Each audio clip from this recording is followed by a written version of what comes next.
Marc Francois, chair of the European Research Group, ERG, has issued a bombshell warning, claiming that Keir Starmer is secretly laying the groundwork for Britain's return to the European Union.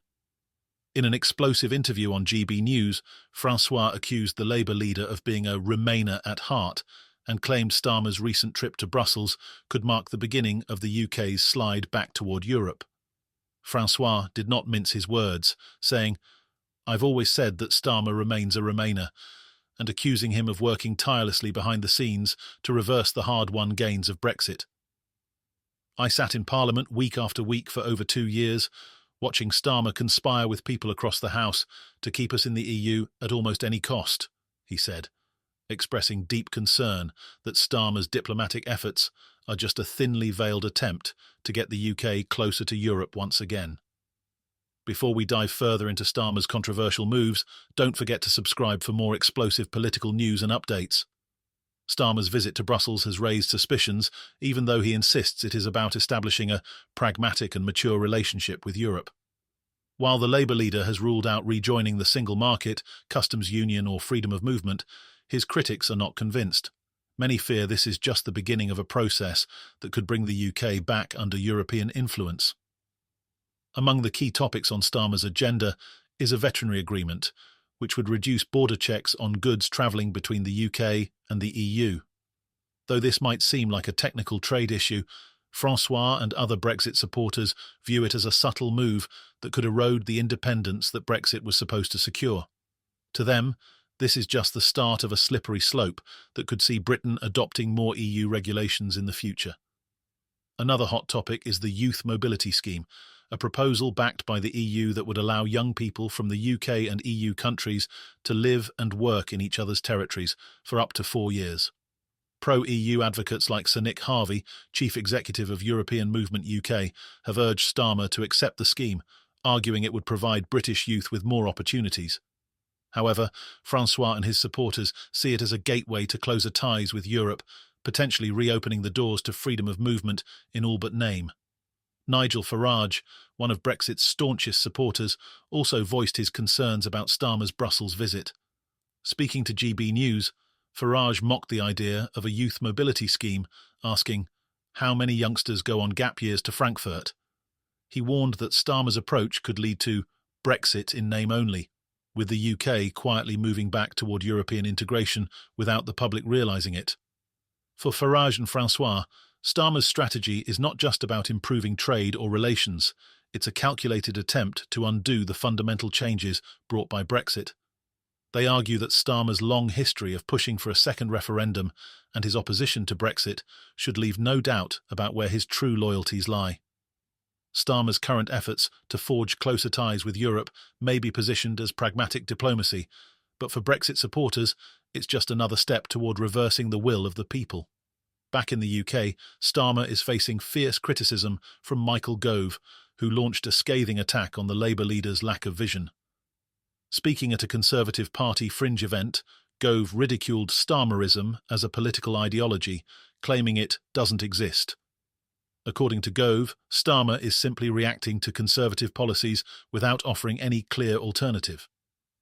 "Starmerism doesn't exist," Gove said bluntly, accusing the Labour leader of governing purely by reacting to Tory mistakes rather than setting a true agenda for the country. Gove singled out housing policy as a prime example, criticising Starmer for copying Conservative policies that Labour had initially opposed. He referenced the planning white paper introduced by Rob Jenrick, which Labour had attacked as a charter for developers. Now, Gove claims Labour has adopted those very same policies after the Conservatives backed away from them. In his wider critique, Gove slammed Labour's economic approach, arguing that Starmer is merely shaping his policies based on what the Tories got wrong, rather than offering solutions. Gove specifically referenced Labour's controversial winter fuel payment cut, calling it a reactionary move driven by the economic instability created by the Liz Truss mini-budget disaster.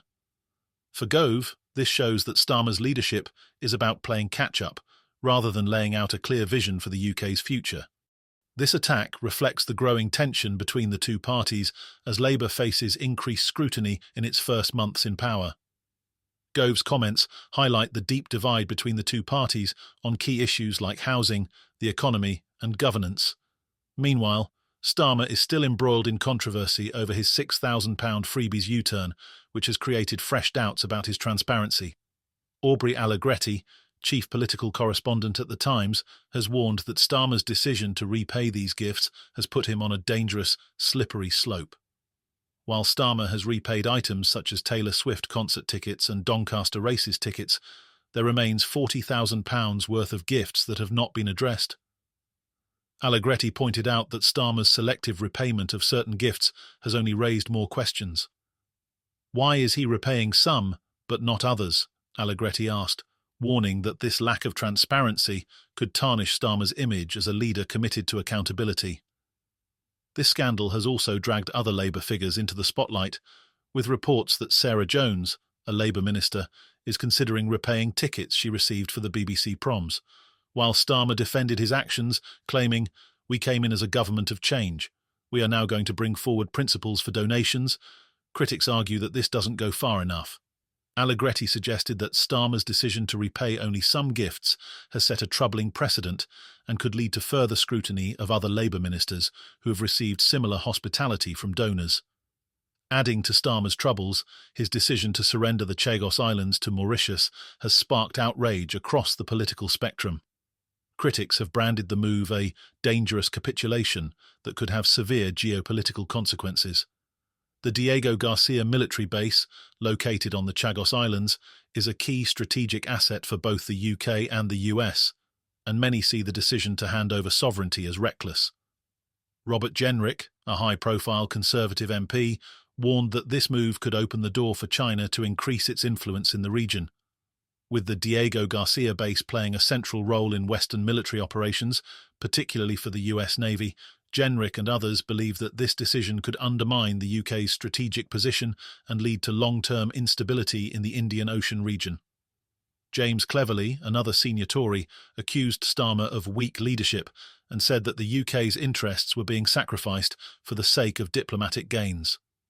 This latest controversy comes as Starmer faces increasing scrutiny over his ability to make tough decisions on the global stage, with critics questioning his commitment to maintaining Britain's strategic influence. As Keir Starmer continues to face backlash, both at home and abroad, his leadership is being tested like never before. From accusations of undermining Brexit to scandals over undeclared gifts and strategic missteps, Starmer's ability to navigate these turbulent waters will determine the future of his government. If you want to stay updated on these breaking developments, make sure to subscribe and turn on notifications for the latest in UK politics.